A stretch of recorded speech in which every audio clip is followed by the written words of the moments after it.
areas. From there, I flew back to Bangkok and then on up to Kunming in Yunnan, China. Yunnan is located right above Vietnam and Myanmar, southern part of China, adjacent to Tibet, and began some sightseeing in the city of Kunming. The first part was this area here, a series of temples that were built on the side of the mountain. Come here, visited here. You will go to Golden Temple, where you also can find it. And after going through all the temples, you ended up, and then you were able to take a cable car back down to the parking lot. From Kunming, I flew to Dali, some 200 miles further. And here are the Bai people, B-A-I people, and they have some various customs for their wedding. One of the things you do is to attend a wedding where the bride comes down the aisle and the men pinch her on the behind, the women pinch her on the cheek. And they also serve a full meal during the wedding.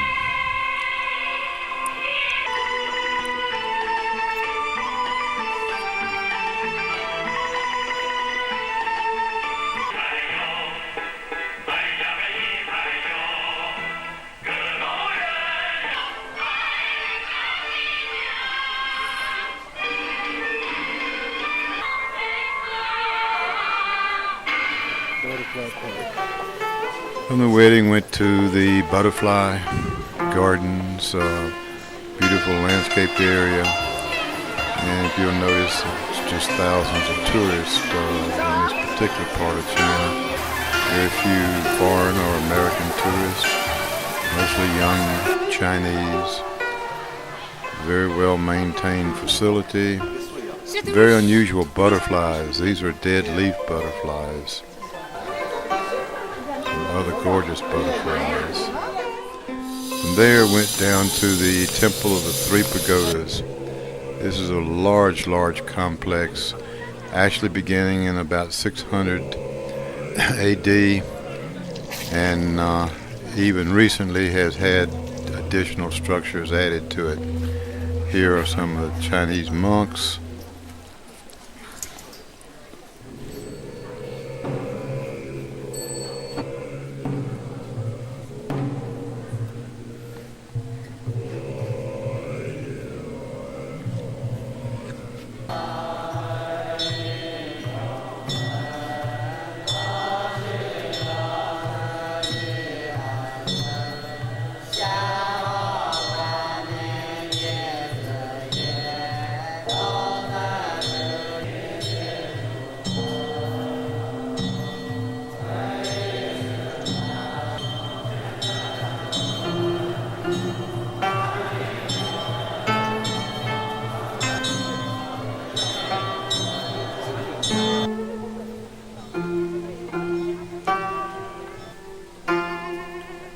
This is a very vast temple complex. A lot of big structures in here. A lot of buildings. And normally you take a little car up to the top of the mountain and walk the 2 miles back down the mountain. One of the real neat things in this particular complex was the reflecting pool. And you can see it here, it reflects the pagodas. All the honeymoon people begin to have their picture made here. And that's the towers of the three pagodas. And there went down to the old town of Dali, very big area. Actually turned into sort of a tourist mecca now with souvenir shops and restaurants and a few pubs. The old town uses some water through the streets, and most of the streets have at least a stream of water running down it.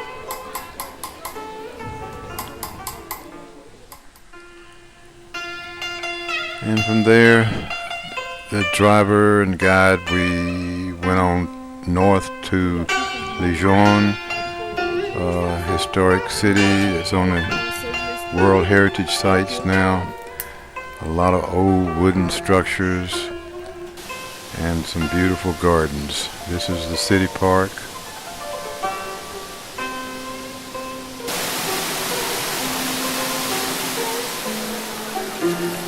And then the old town, the wall part of the city. Unfortunately, it was raining quite a bit.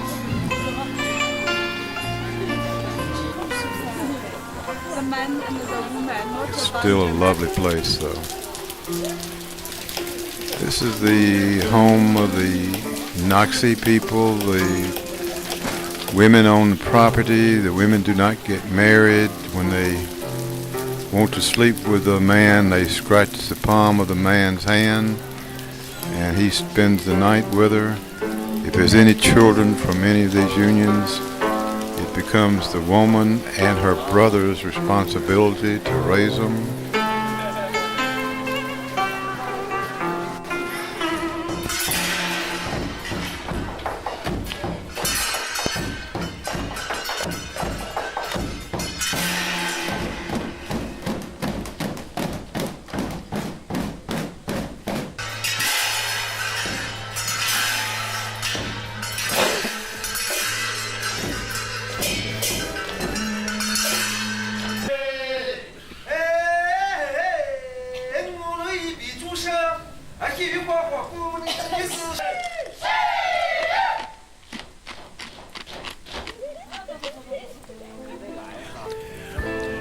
Leaving Lijiang, went on up to an area called the first bend of the Yangtze River.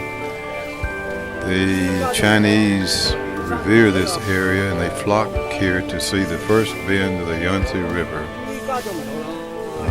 At the stop there, it has a lot of souvenir stores and restaurants. Naturally, some very nice mountainous scenery. As you know, there are three rivers that originate right through this area, one being the Mekong, Yangtze. Then on to the Tiger Leaping Gorge, which the Japanese like to visit. And you actually begin at the parking lot about halfway down to the water, and you walk down to the water, and then you have to walk back up.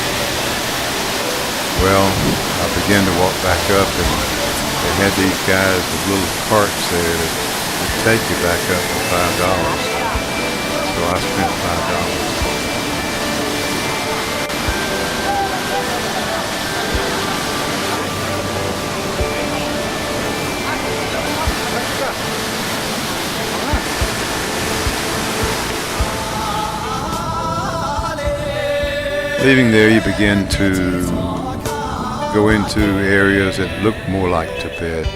This looks like some of the Tibetan plateau. You'll see the landscape begin to get a little bit brown. Some rice, mountain rice farming. And of course we're beginning to increase the altitude to probably around 8,000 or 9,000 feet at this point. That's some haystacks. And we go on into Shangri-La, and the largest monastery outside of Tibet is here. They will not allow you to take pictures inside the building. So I have a few pictures from outside.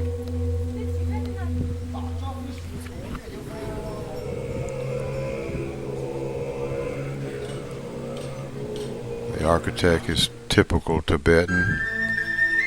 And then outside is a national park at about 12 or 14,000 feet, and very nice. You go out and you take a bus through the park and stop at various points to do some hiking.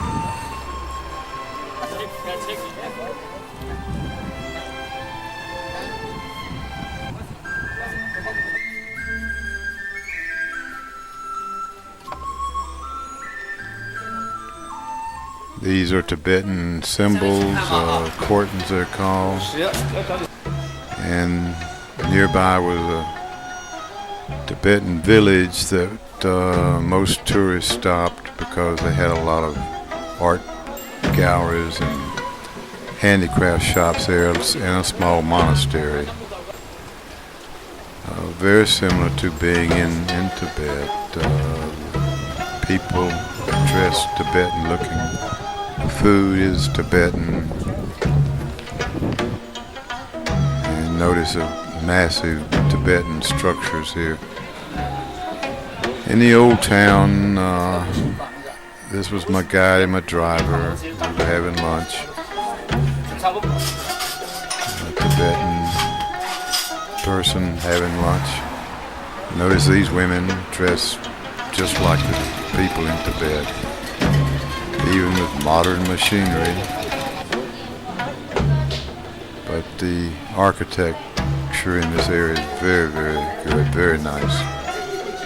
I enjoyed it because of eating some Tibetan food again and looking at the Tibetan architecture.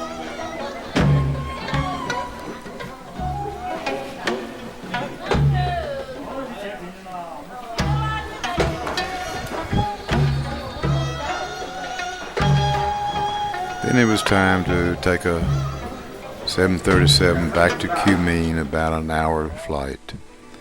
In Kunming, went out to the Stone Forset, another World Heritage Site, an area of massive stone formations, and they have taken one of the areas that's fairly well concentrated and made a tourist area, and it's packed with Chinese tourists.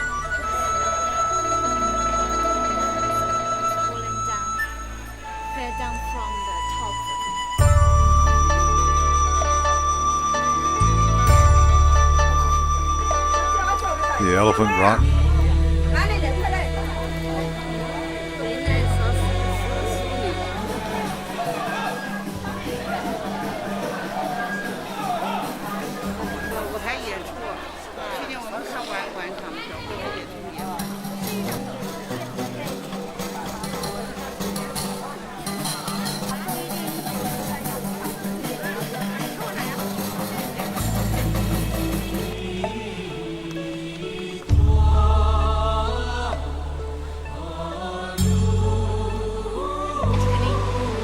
Nearby was some caves, and you come in, you take a little boat to the mouth of the caves. It was actually a series of some 7 gigantic caves, all connected.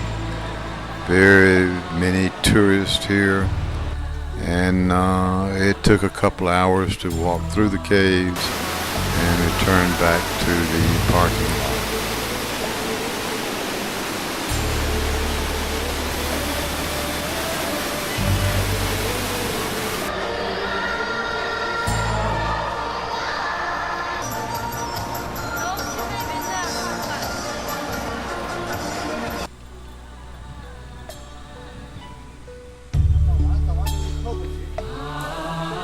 From there, went to the Golden Temple on a hill overlooking Kunming, one of the old Chinese temples. Vast landscaping, and here's some little children, look like Annika and Elsie, my grandchildren.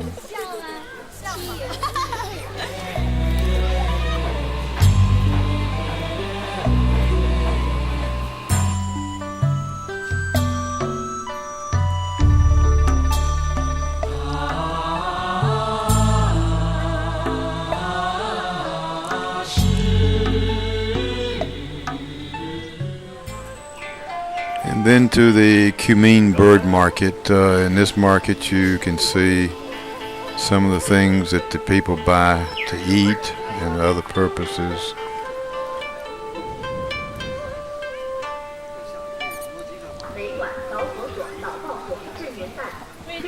Snails, birds, turtles, dogs, bugs.